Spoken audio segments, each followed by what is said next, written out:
اچھا سر یہ بتائیں کہ رانا صاحب نے یہ کہا تھا کہ میں جب اسلام آباد واپس جاؤں گا تو پنجاب حکومت لے کر جاؤں گا، تو اب وہ خالی ہاتھ جا رہے ہیں، کیا کہتے ہیں؟ خالی ہاتھ تو انہوں نے جانا تھا. رانا صاحب کو سمجھ نہیں آ رہی ہے کہ پاکستان کے فیصلے جو ہیں نا، ان کو غلط فہمی یہ تھی کہ شاید کوئی بند کمروں کے اندر ہوں گے.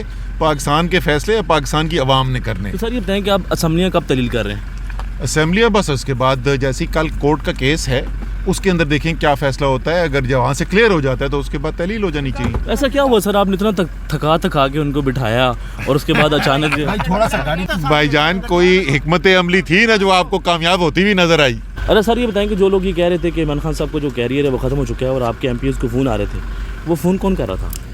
یار یہ فون جو کوئی بھی کر رہا تھا اس کو یہ پتہ ہونا چاہیے کہ اب پاکستان میں فیصلے جو ہے نا وہ پاکستان کے عوام نے کرنے اور کسی اور نے نہیں کرنے. تو ایسی فون کالیں کر کے ٹائم میں برباد نہیں کرنا چاہیے. تو سر معیشت کو مضبوطی کے لیے آپ کے پاس کیا اسٹریٹجی ہے؟ جب آپ واپس آئیں گے تو کچھ بہتری لے کر آئیں گے؟ اس کا پورا پیپر تیار ہو گیا ہے، ڈرافٹ اس کا بن گیا ہے، ہم سب نے کامنٹ دے دیے. جلد اس کو جو ہے وہ عوام کے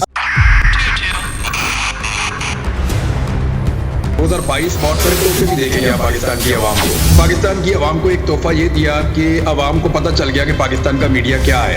سال 2022 میں سب سے زیادہ دیکھے جانے والا چینل بول نیوز رہا نمبر 1. ہم نے بہت سارے شوز اور ٹرانسمیشنز کی، پورا سال مسلسل جدوجہد میں نکل گیا کہ یہ ووٹ آف کانفیڈنس کے پیچھے کون لوگ تھے.